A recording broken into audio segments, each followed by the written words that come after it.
पहले तो आपको जो है ना गुड कॉप बैड कॉप करके स्लो मेंटल टॉर्चर ट्रीटमेंट दी जाएगी। मैनिपुलेटर्स का कोई एक टारगेट होता है, अपने इमोशंस को ना समझ पाने की जो फीलिंग्स होती है वो इंसान को अंदर से खौफजदा कर देती है। आज की वीडियो में हम डिस्कस करेंगे कि मैनिपुलेटर्स कौन होते हैं और वो ऐसा क्यों करते हैं और उनको कैसे डील किया जाए। ये सब मैंने 2 एग्जांपल्स के साथ इन डेप्थ समझाने की कोशिश की है। आई बिलीव कि आपको अच्छे से क्लैरिटी मिल जाएगी। एक बात मैं क्लियर कर दूं कि कभी-कभी तो ऐसा होता है कि ये सबकॉन्शियसली ऐसा करते हैं, उनको पता ही नहीं होता है कि ये क्या कर रहे हैं और इसका सामने वाले पे क्या इम्पैक्ट होता है। और समटाइम्स ये जानबूझकर ऐसा करते हैं, it depends on the person. But her situation में एक बात कॉमन होती है, वो ये कि आपके अंदर जो शाइन है या जो पोटेंशियल है, इनसिक्योरिटी की वजह से ऐसा होता है। तो आपने इस सिचुएशन को पर्सनल नहीं लेना, किसी को जज नहीं करना। इस वीडियो को बनाने का मकसद ये है कि आप अवेयरनेस में आए और अपने लिए राइट स्टेप्स आप अपने ऊपर काम करें, ना कि आप उस इंसान के पीछे पड़ जाएं तुम ऐसे हो या तुमने ऐसा किया। नहीं, ये नहीं करना। आप बस अपना देखें, आपको किस चीज़ की ज़रूरत है। सामने वाला जो भी कर आपको जवाबदेह नहीं है। आप अपने आप को ठीक करेंगे, सामने वाला खुद ठीक हो जाएगा। Manipulators are emotional parasites or emotionally weak, means that a person who doesn't know how to process the emotions or how to name the emotions. अपने इमोशंस को ना समझ पाने की जो फीलिंग्स होती है वो इंसान को अंदर से इतना खौफजदा कर देती है कि इंसान खुद को इनसिक्योर फील करना शुरू कर देता है और इनसिक्योरिटी को हाइड करने के लिए वो अपने ऊपर ईगो की लेयर चढ़ा देता है। And this is when manipulation starts.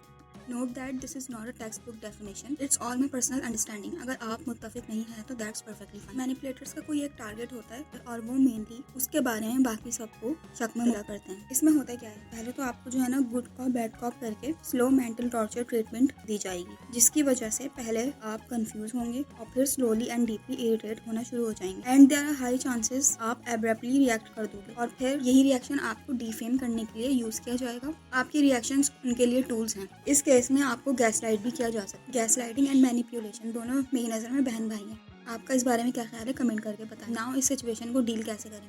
सबसे पहले आपने एक्नॉलेज करना है वो ये कि अगर आप किसी स्पेसिफिक पर्सन के अराउंड अनकंफर्टेबल फील कर रहे हैं, you feel that there is something wrong और अनसर्टेन, तो आप इस बात को कॉन्शियसली एक्सेप्ट करें, सप्रेस नहीं करें, क्योंकि कुछ भी खामखा फील नहीं हो। Always trust your intuitions. ये एक बात हो गई। दूसरा ये कि never ever feel guilty to react over such things, because this is the proof कि आपकी self respect is alive, means you are not dead as मुबारक हो।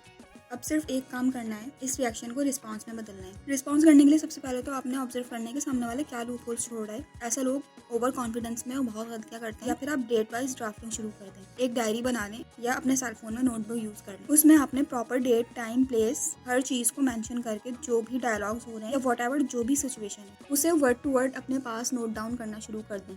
यू विल नेवर नो कि आपको कब इसकी जरूरत पड़ जाए। मोबाइल हर वक्त साथ होता है, पिक्चर्स ले लें या वॉइस रिकॉर्ड कर लें, depends on the situation. Proofs अपने पास प्रॉपर बना के रखें। दूसरा ये कि आपकी जब भी इनसे कोई बात हो या कोई काम हो, आप क्लियरली मेंशन कर दें कि वो अपनी बात या कंसर्न आपको इनबॉक्स में सेंड कर दें, या आप वर्बल इंस्ट्रक्शंस नहीं लेते, या आप ग्रुप में टैग कर दें। ये सारी टिप्स हर जगह एप्लीकेबल हैं, घर में, इन लॉज के साथ, या वर्क प्लेस में, या फ्रेंड सर्कल में।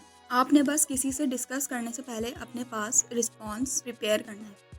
नाउ सेकंड सिचुएशन के फॉर इंस्टेंस आपसे कुछ गलत हो गया या आपने कुछ ऐसा कर दिया जो सामने वाले के दिमाग के ड्राइंग रूम में पनप रही सोच से मुख्तलिफ था, और चूंकि आपसे इस बारे में बात नहीं की गई है या आपको लूप में नहीं लिया गया होता है, तो जाहिर सी बात है आउटकम भी डिफरेंट होगा। जब तक एंड प्रोडक्ट को एक साथ बैठकर डिस्कस नहीं किया जाएगा, आप नहीं जान सकते आपकी मंजिल एक है या जुदा है। आपने किस रास्ते पर चलना है ये आपकी फ्री विल होती है। तो जब एंड रिजल्ट उनके मुताबिक नहीं होगा तो इस बारे में आपको इन्फॉर्म नहीं किया जाएगा, लेकिन आपके अलावा सब वेल इन्फॉर्म्ड होंगे। तो जब भी आपकी मिस्टेक्स आपसे डिस्कस करने के बजाय, उन्हीं करेक्शन पर आपसे बात करने के बजाय बाकी सबसे बात की जाए या अथॉरिटी फिगर को इंटेंशनली इन्वॉल्व किया जाए, तो ये भी मैनिपुलेशन होती है। इसका आसान सा सॉल्यूशन ये है कि अवेयरनेस में रहें। अवेयरनेस में कैसे रहना है, वही जो मैं अभी बता चुकी हूँ कि ड्राफ्टिंग कर लें, अपना रिस्पांस प्रिपेयर करें, एविडेंस बनाकर रखें। तो जब भी इस तरह की कोई सिचुएशन हो, बस फॉर्मली अपना पॉइंट क्लियर कर दें, अपना स्टांस रिकॉर्ड करवा दें। बहस करने या बार बार क्लैरिफिकेशन देने की नीड नहीं होती है। बार बार क्लैरिफिकेशन देने का मतलब ये है कि आप अपनी रिस्पेक्ट नहीं करते। दूसरा ये कि आपका इंसिस्ट करना सामने वाले की ईगो को फीड करता रहेगा और आपके सामने इस तरह की सिचुएशंस क्रिएट होती रहेंगी। आखिर में बस यही कहूंगी कि अवेयरनेस में रहें, खुश रहें। वीडियो अच्छी लगी हो तो इसको अपने पास प्लेलिस्ट बनाकर उसमें सेव कर लें और कमेंट करके बताएं कि वीडियो कैसी लगी। Take care, bye bye, see you soon.